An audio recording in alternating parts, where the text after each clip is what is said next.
In the jungles of Belize, a repulsive gnome punishes those who do not respect the forest. Belizeans are very scared of him. Maybe they even think it's devil's work. If you believe in something strong enough, then you can bring it out. If we don't have respect, then, he gets mad. Watch out for the Tata Duende. Tata is a little mean monster.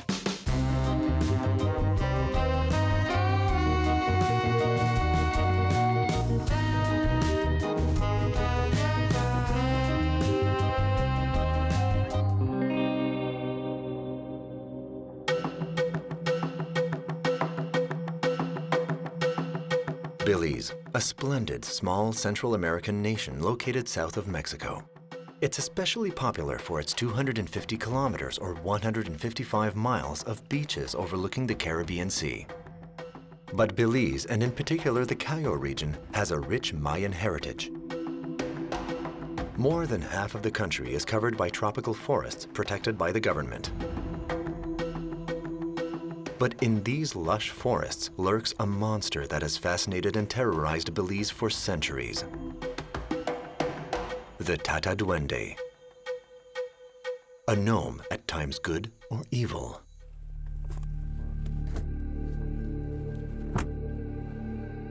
Grissy G and Dismas grew up here. My grandpa always told stories about Tata Duende visiting the farm. So we grew up with it. Every weekend we'd go visit and we'd hear these stories. So it was very alive in my family. A few years ago, the couple had an experience that left them perplexed. We were driving along the cane fields. It was almost sunset. And Dismas and I were in the back seat. And we just started hearing like a little whistle following the car. We could say like we were going maybe 45 miles an hour, and this whistle seemed to be following the truck.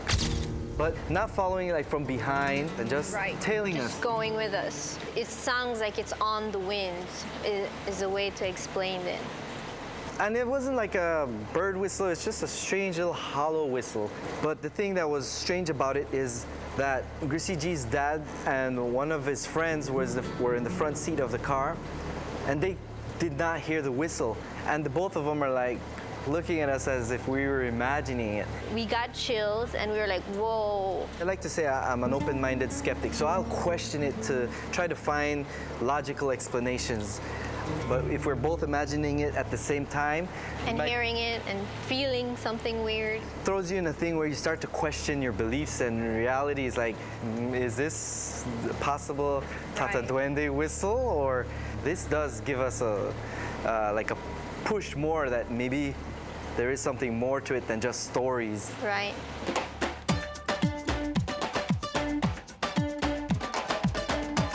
The million tourists who visit Belize each year have no idea that the country's jungle hides such mysteries. And Belize has one of the most diverse ecosystems in Central America, argues René Villanueva, a journalist and owner of one of the most popular radio and television stations in the country. Of course I love Belize.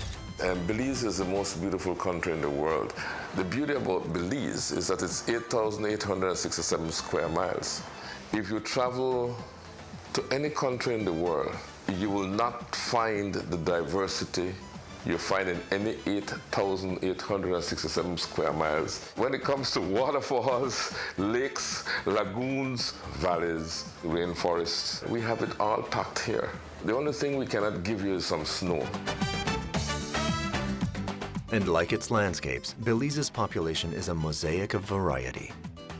Besides, Belize is one of the only non-Spanish-speaking countries in Latin America. Belize City was really founded in the 1600s. Well, the Europeans, who were the original pirates, brought across slaves from Africa through Jamaica to work in the mahogany camps. The tropical forests of Belize have long been harvested for mahogany and chicle, a time when tales of monsters were very popular. Oh, the myths and legends are numerous. We still talk about Tata Duende. A lot of people, some people use it to frighten their kids. They say, Tata Duende, I come for you. Because as a child growing up, I can remember hearing all these stories being told, and you actually are afraid.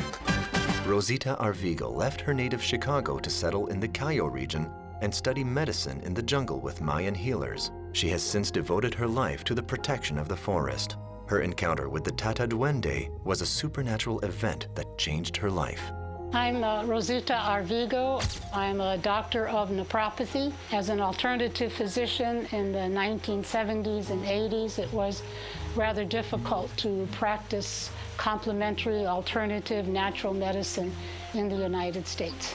I spent 13 years as apprentice to Maya shaman Don Elicio Panti from San Antonio in Belize. The duendes, he explained, are the earth spirits.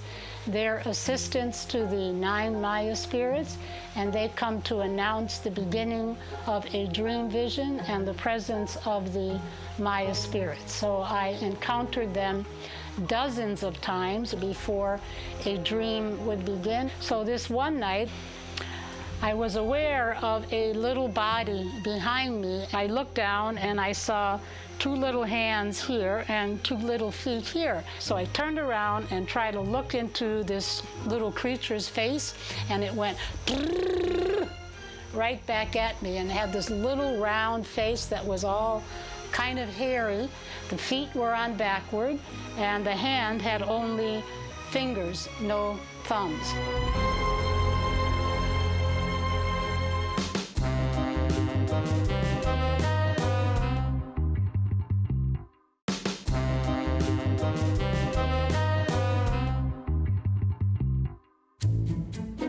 Grissy G and Dismas are on a mission.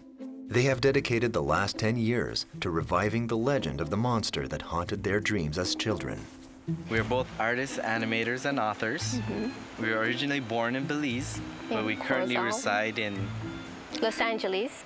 We are documenting the myths that we remember as children to preserve this kind of telling of the tales. to document these oral traditions that we remember. Even though we live in Los Angeles, we can't help, we think about Belize every day. So the book is kind of like our way of basically giving back to the kids to kind of revive this excitement and energy and love for these kind of things that we loved as kids, you know? The duo created paintings and an animated film about the Tata Duende. They also wrote a book about the monster, The Legends of Belize. Most Belizean, you ask them about Tata Duende, they'll have a story. So Right. it's like, it's part of us, Yeah. it's ingrained. So the importance of it is connected to all that we feel that is Belizean. The Tata Duende hides in the jungle, keeping discreet. But unlike other monster legends where descriptions vary wildly, here in Belize, everyone has a clear picture of the Tata Duende's appearance. Most people say that Tata Duende is a little man that lives in the jungle. They're 1 to 2 feet tall, He usually has a beard and a hat. and they have 4 fingers with no thumbs. So the children, whenever they go into the forest, they hide their thumbs because they believe the duende is looking to take somebody's thumb. There is the idea that he is a spirit as well. So it's not necessarily a solid entity. Usually his feet are on backward. So if you see a footprint with 3 toes walking, it's actually the duende going in the opposite direction because his feet are on backwards. In Belize, the Tata Duende is widely feared. In the countryside, many even refuse to talk about it. An obstacle that Grissy G and Dismas had to overcome during their 10 years of research. And while making the book, we interviewed a lot of our Belizean friends, and we'd go on road trips, and people we would see on the roadside and just ask them a question, Right. give us something. One guy got mad at us because we asked about Tata Duende, and he really got mad at us and yelled at us because he said because we were asking about Tata Duende, we brought that bad spirit to him, and when he went to the jungle, the Tata Duende scared his hunt, you know, and the minute he was aiming to get the deer, something happened. He said like a whistle, and the deer went. So he said it's Tata Duende, and it's because of us.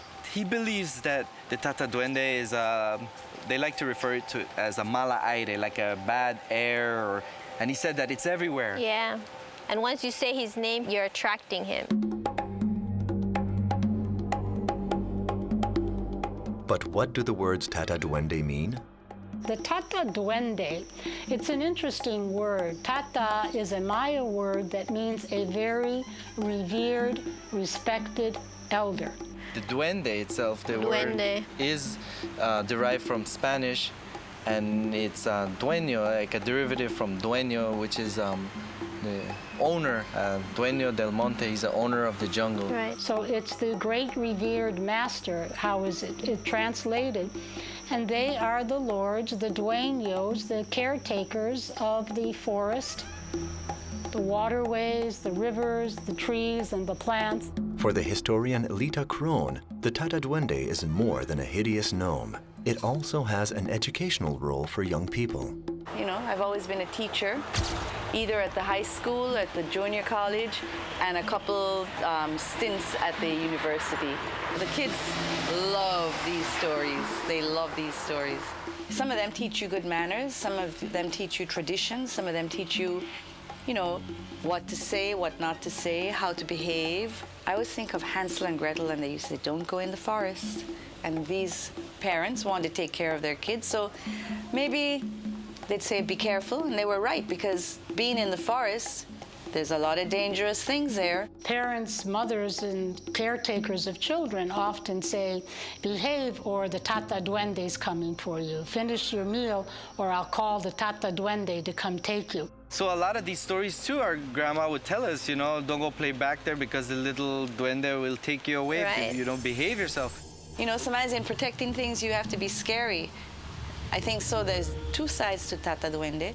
Belizeans are very scared of him, mostly. You don't want to get him angry because, you know, they won't be fun for you. If he doesn't like you and he touches you in a negative way, you'll get a fever, you'll start to feel bad. Don't whistle, because that's what he does. You're not supposed to whistle. They can tear your house up at nighttime. They put animal dung in the corn grinder. They urinate on the fire. They put your fire out. They break pots. And he could maybe knock you out, take you to his cave. Since he has power over the jungle, all of a sudden you might have a beehive following your ass, you know? It's just that you didn't know what Tata Duende would do. It was that mystery, you know, that like, oh my God, what could it do, you know? Tata is a little mean monster, but he's being mean to the right people.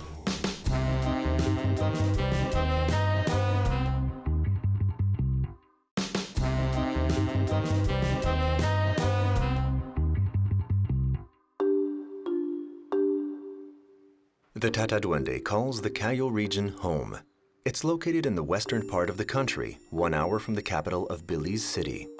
San Ignacio, the district capital, is a quiet town of just 10,000 inhabitants, mostly farmers.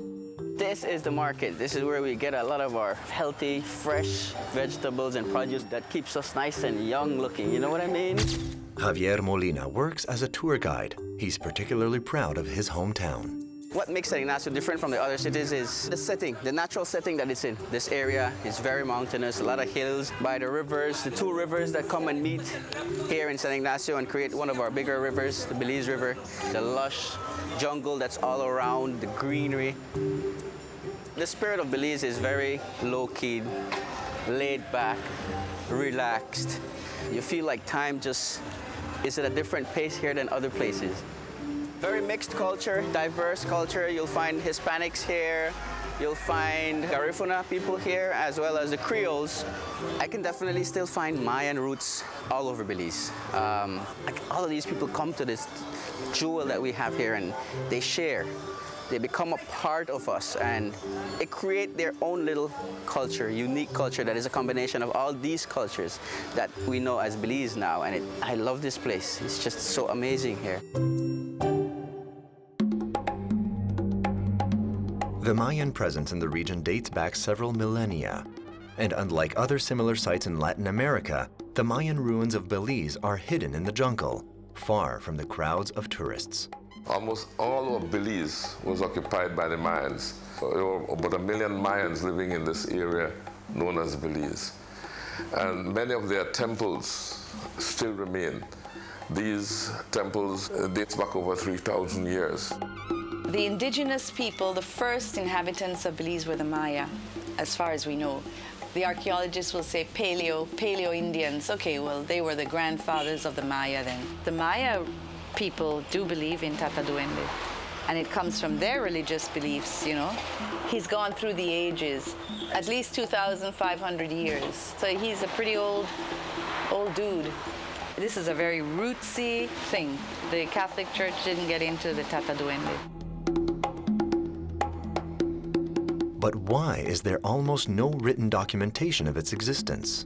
Because the Spaniards came to this world in the 16th century, and before that, all evidence was burned by the Spanish friars, right? All their 100,000 books were burned by Bishop Landa, so there may have been records, but they were all destroyed. But as far as any written documentation or eyewitnesses, it doesn't seem to go back beyond the 16th century. The Spanish friars who originally came here and studied the culture, studied the history, and that myth came out in like the 16th century. It was the first recording of the Tata Duende. All we have are oral versions, oral transition from generation to generation. It was thanks to a strong oral tradition that pre-Columbian culture survived in Belize, and this method of cultural transmission is cherished throughout the country. The different traditions passed down from generation to generation has been oral, through stories. I remember, you know, my parents and grandparents in the little villages around the fire and telling us stories. Definitely you grew up on a lot of oral traditions, a lot of different stories and folklores, like the Tata Duende and all these different mythical creatures that exist in the forest and in the jungles. The coming together of telling these stories is not happening the way it used to happen, and I think it's very important for us to try our best to capture and maintain for our future generations these stories, because if we don't do it now, then they will be lost forever. We'd be boring if we didn't have Tata Duende. Super boring we would be. I think if you ever get rid of Tata Duende, we're not going to be in good shape. We have to keep him right up front. Oral tradition enriches who we are, and that's part of our Belizean identity, knowing all of these personalities of the rainforest and of the sea and of the river and all these places, because culture is dynamic. So maybe first you had the oral tradition, you know, written, TV. So there are other ways you have to keep moving with the times. Hence the relevance of the approach of Grissy G and Dismas, who wish to restore the Tata Duende legend to its former eminence. Do you think the Tata Duende or interpretation will affect our country? I think it's going to bring an interest of another scope or another dimension, because, okay, people come here to see the beautiful Caribbean. You go to the rainforest, you go to the Maya sites, but this is going to give a deeper insight into Belizean culture. Right. Because we're not just sites, we're like a personality, and you know? It's who we are. Right. We're completely different from, say, someone living in Oklahoma. Right. Right. These are our monsters. These are right? our monsters. We've got them. We've got a lot of them. How do you feel about people that approach it like it's just a myth or it's just superstition? There's some people that badmouth all these things that isn't a straight Christian thing. We're bringing out something that we've grown up with, and you'll have the takers and you'll have the people that won't accept. But I think you have to put it out there. It's unique. It's very unique. We have this multitude of folklore characters. It enriches our culture. It enriches everything.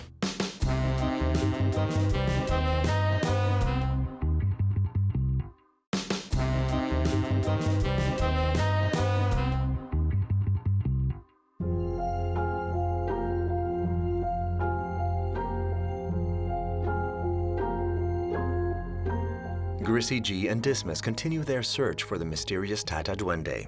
In a small village in the Cayo region, they meet Maria Garcia, a Mayan spiritual leader familiar with this jungle monster. We still believe, that everything is alive, everything have a spirit, and that there are special, entities or spirits that take care of this land, this forest that we call Tata Duende. We know that he is powerful, we know that he's secret, and that's why we do have a lot of reverence to him, If we don't have respect, then, he gets mad. Of course, right. It's not that he's bad, it's because he have a mission, he wants to let know his feelings. For Maria Garcia, the Tata Duende is no mere legend. It's a flesh and blood monster. My father used to tell us that. He says, it exists. And then when the religion came in, it's like kind of block it up, And then people say, those are stories, those are legends, that's not real. But he leaves signs that you can see that he's there. Believe me or not, recently, people from my village have been seeing it. Most of the, legends or the stories or the beliefs are spiritual. The only trace that you can see is when they play with your horse, when they trim the hair of your horse, then you see that it is physical, that he's there, but he is spirit. It's during the night that the Tata Duende makes its appearance, which often includes braiding the manes of horses. We are farmers, and the horses are the ones that help us in the field. Like 12 o'clock in the nighttime, you can hear the horse run. Run, run, run. And then my mom says, it's the duende riding. And after they finish riding, you can hear the horse blow their nose. And so, like early in the morning, you get up and you come watch on your horse, their hair is trimmed. But they say that they trim the hair because that's where they put their foot. You can come and see how he trims it. Wow, so this would be like his little... Yeah, his... what do you call it? Stirrups? His stirrups? Mm-hmm. Yeah, he puts his foot like this, and they just ride. Rosita Arvigo also lives in the Cayo region, and like Maria, she has encountered the Tata Duende. We once did a driveway. The work was started when I wasn't home. My son was here, and he cut down 3 trees, and every machine that he used broke 3 times over 3 days. And when I came home, I said, well, of course that's what's happening, because you haven't given an offering or asked permission to the duendes of this forest. That's just one example. You could hear thousands of stories exactly like that. Many things happen, especially accidents, when you're clearing the forest. If you don't ask permission and leave a small offering to the lords of the forest, who are the duendes. And that's why we always, do ceremonies for all the spiritual entities that we have. We just cannot go up there and take, because the banana tree already gave, I will say, oh, that's mine. No. Because if we do things the way it is, by offering, by being humble to them, then he helps us protect our fields. But when we don't do things the way it is, then he gets mad. We have a dry season, we have floodings, we have insects coming to eat our fields. If we receive, we have to offer.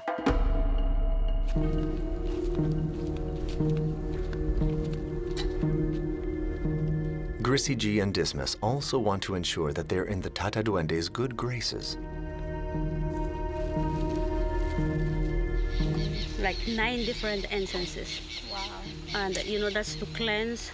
When we offer and we cleanse, then we purify ourselves. This is the copal. That's the copal. Oh. But it's like a wax? It's a sap.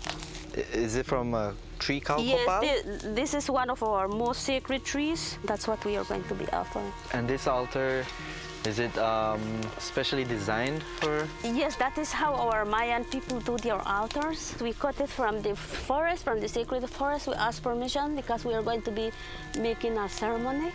And so we cut them and we, put the altar so that we can put all what we are going to be offering. And then we are offering a lot of incenses so that he can feel, like rejoiced. He is an artist. He loves music, so he likes to play. So we have to offer him, a guitar. And then cigar, he likes to smoke cigars. I've heard that. so it's tobacco. Okay. Tobacco? And then sweets, because they like sweet things. And then we have a special porridge that we do for them, which is sacred corn, and you put it to boil without anything. Then you're going to grind it, and that's especially for them. And these are wine. When you make your offerings, you have your, I would say, internal prayers that you make? Yeah, we do have our prayers. Well, it's passed down from generation after generation. We have to smudge everything too so that they can know that it's for them.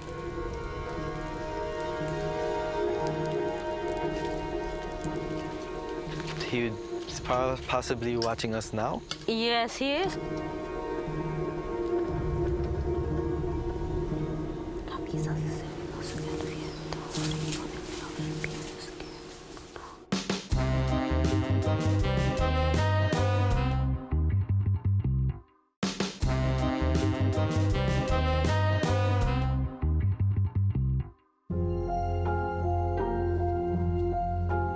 Grisiji and Dismas pursue their offering to woo the Tata Duende. But will the mythical jungle monster appear? When we make ceremonies, as soon as we start to put the altar and everything, you can see the difference. If it's hot sun, you can see that the clouds starts to get together. After it just rain, then the farmers can plant. This is from the sipche. This is a very sacred plant, and so whatever negative that we have, they get it. So it'd be like a sponge for the negative. I had to observe your negativity. I would love, the first one to come.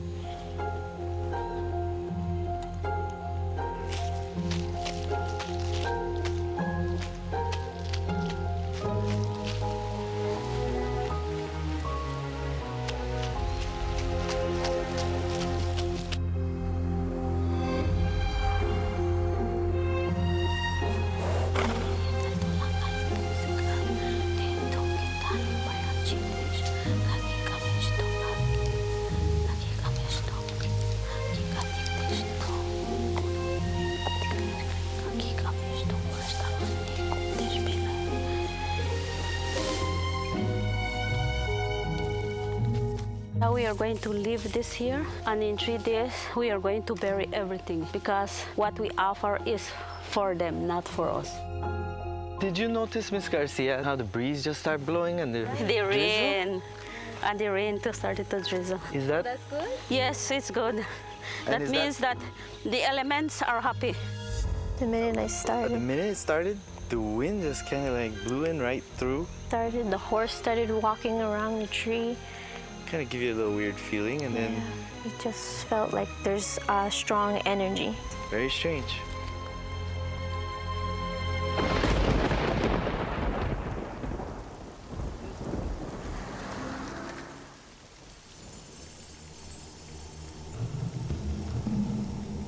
We have set borders. We're an independent nation. We have our flag. This is our political identity. But I think we also have a cultural identity. Culture in Belize, and culture in Belize is multicultural. We're having things come from Africa, things come from the Maya, things come from the mixture, the mestizo culture, But the Maya have ingrained a lot of beliefs in our whole system. I don't think you're going to find Tata Duende in a city. We have had a lot of rural areas for a very long time. I think he's more on the outskirts. Like most of our folklore, they're not urban dwellers, they're rural. Today, 3/4 of Belizeans are Roman Catholic or Protestant, but that wasn't always the case. Most of the Christian evangelists in Belize would say that we shouldn't believe in those things, and maybe they even think it's devil's work, or that the duende is an evil spirit, because they want people to turn away from the old ways and turn their face to the new Christianity. And the belief in those earth spirits is part of the ancient Maya way and part of the ancient Maya religion. They were lesser gods, so to speak. And of course, the modern Christians would rather that the Maya people put all that aside and no longer believe in the tenets of the Maya religion. It's very sad. That's what's happening to the culture. It's gradually being eroded by the needs of Christians to capture souls. But is there any evidence for the Tata Duende's existence? You're kind of looking for a scientific explanation, but there isn't. I think he's got a spiritual identity, and I think he's got a real identity. I think your mind is very powerful. If you believe in something strong enough, then you can bring it out. It is faith in the unseen, belief in legends, belief in myths. But I see the Tata Duende as much more than a myth because just too many people have had encounters. I personally haven't met him, but I have seen him. The stories in my family about the Duende were that my grandfather was taken when he was young. He was playing in the woods, and he was led by this little creature that just, kept calling to him. And different people you would talk to would say, yes, your grandfather was taken. Oh, because people think you're foolish or silly to believe in something that can't be proven, and it can't be proven that there is such a thing as a Tata Duende. It's a belief system. Because if people say they've seen him, all right, who am I to say no? But your life follows your thought. You believe in Tata Duende, then you will see Tata Duende. I guess you either believe or you don't. If you have had experiences with them, and as I have, it goes beyond legend. It's something that you yourself experienced, and it's much, much easier to believe it when you felt it. And of course, that one time that I did see the little duende. I've never seen Tata Duende. I believe in him. I believe there's something, there must be something if he's lasted for so long. You can't really prove the existence of Catholic saints, but lots of people believe in them.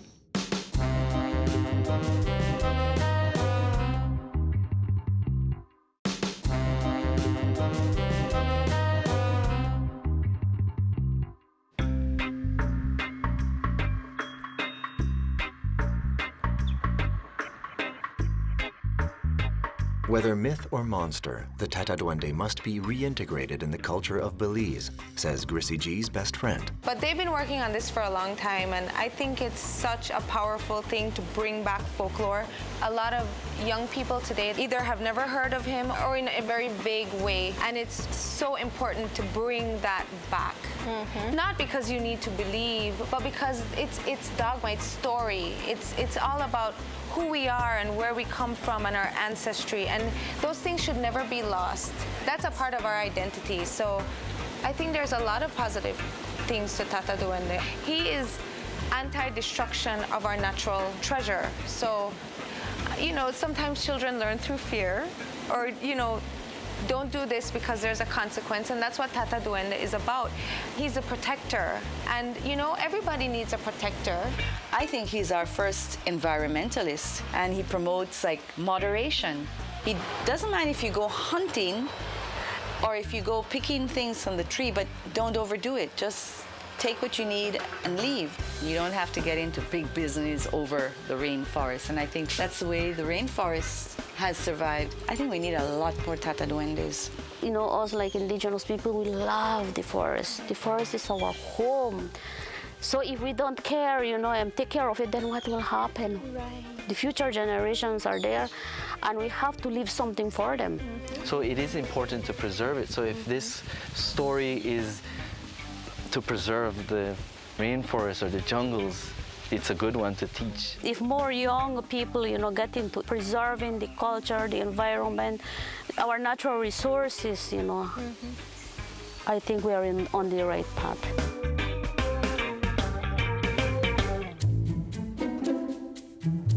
Armed with their book and excerpts from their animated film about the Tata Duende, the tandem tour schools, introducing children to this mythical monster.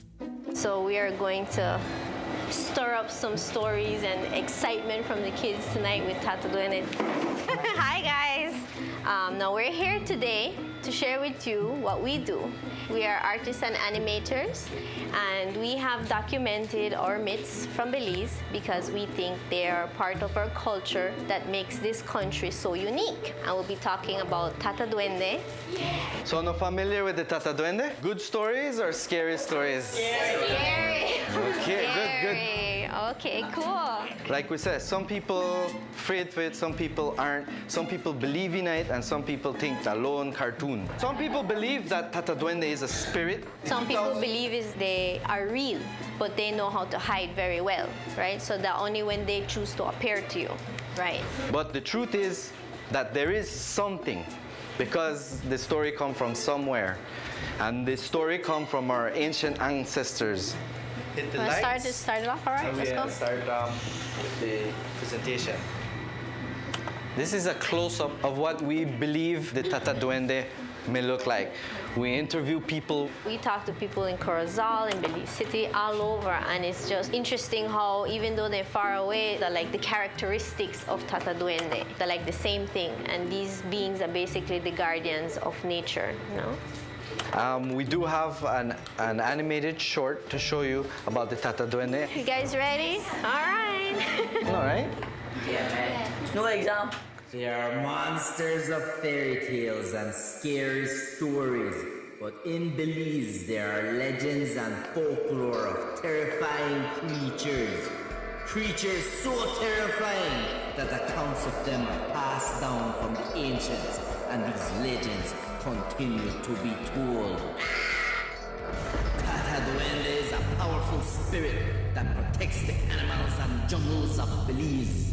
Be extremely careful to not anger Tata Duende. His wrath can be deadly.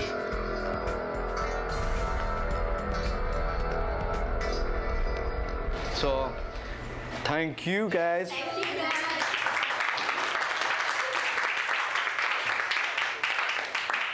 So when you go home, when you talk to your grandparents or your uncle, and just ask them, bring this culture back. We all have the power to do it. I had a very interesting presentation on Belizean folklore. My parents would also tell me stories as I went growing up. Apart from that, you know, it's put aside. So it's something that needs to be recovered and moved on from generation to generation. And some people might say, oh, they're just stories. But it's a part of the culture when you talk about here in Belize. Children growing up need to know about these things, and they need to pass it on to their children.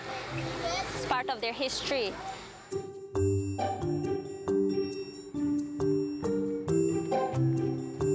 The next stop on their tour, a return to the capital for an appearance on the popular talk show, Belize Watch.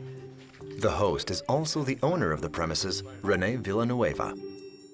We started this organization 22 years ago in the ground flat of our home on Freetown Road with a transmitter between the toilet and the bathtub because that was the closest spot to the roof. Here, Mr. Rene, the books are out. They're now on Amazon, and we hope you enjoy them. Put together, we're going to talk about this evening. Right, thank you. Thank you. Definitely want to talk about this evening. This is great stuff that is being done to preserve these parts of our history that are so important, so vital for us. Thank you. Thank you.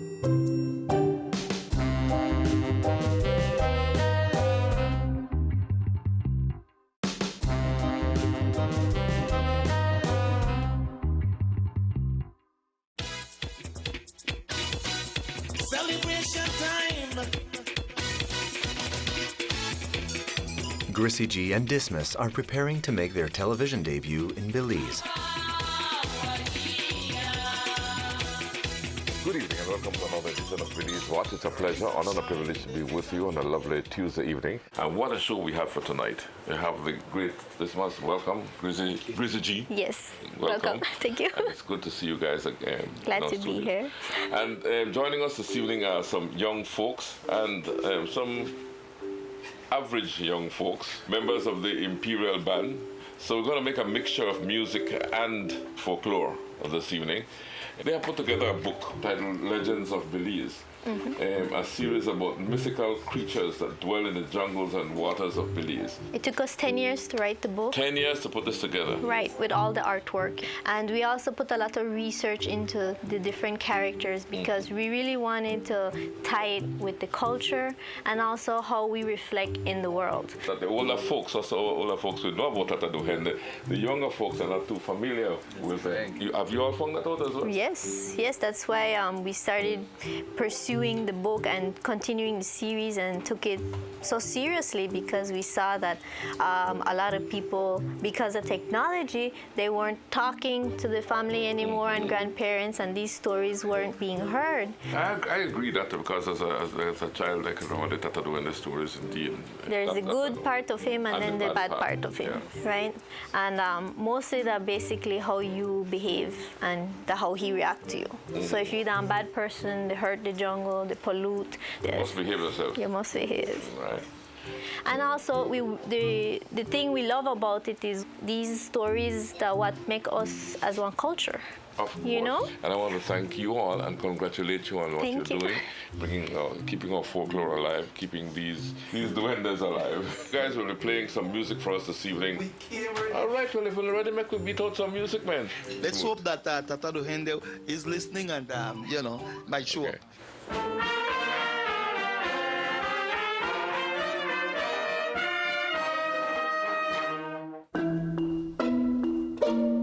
This Tata Duende that wants to protect the forests may do useful work for Belize. The ecotourism sector is booming in the Cayo region, and the development of this promising industry is now a priority for this small Central American nation. Tourism already accounts for 12% of the local economy. We subscribe to ecotourism, leaving things as natural as we can. Per capita, we'd have more marine reserves, more forest reserve, more river reserve, more lagoon reserves than any country around us. If you want natural things as natural as they can be, this is Belize. Does the Tata Duende have a place in contemporary Belize? Absolutely, says historian Lita Crone. If you ever get rid of Tata Duende, we're not going to be in good shape. We have to keep him right up front. He's a rebel. He's like saying, listen, if you can't take care of it, I've got to take care of it. And if I have to use scary tactics, I'm going to use scary tactics. That's the way the rainforest has survived. I guess I was taught that to fear the Duende was something that's scary, something you didn't want to run into. But eventually, as you get a little bit older, you realize that he's a good guy. He's just doing his job, which is protecting this beautiful jewel that we have, protecting nature and a part of Mother Nature. To me, Tata Duende is just a folklore that was used to entertain. I haven't seen Tata Duende. Some people say they have seen him. In America, there are elves and fairies. Very strong tradition of elves and fairies. The Tata Duende is like an elf or a fairy creature. I've never had the privilege of seeing him. I don't know if I really, want to see him or not. I'm not too sure about that. Sometimes they would be reluctant to admit that they have seen them or that they believe in them because they don't want to be ridiculed or laughed at. Me, I don't care. Laugh. I believe in them. People are cutting too much forest. The forest is their home, so we just cannot cut it for them. It's like somebody comes and put fire on my house, then I don't have no home. And that's the same thing with them. I don't think it does any harm to believe, nor does it do any harm not to believe, unless you're going to cut down a tree. As for Grissy G and Dismas, they intend to continue their quest to restore the Tata Duende's legacy in Belize. It's an honor, like we're guardians of these myths, and now we have to make sure we can share them. When we started our series, there was a map of the amount of virgin forests in Belize, and it was a lot.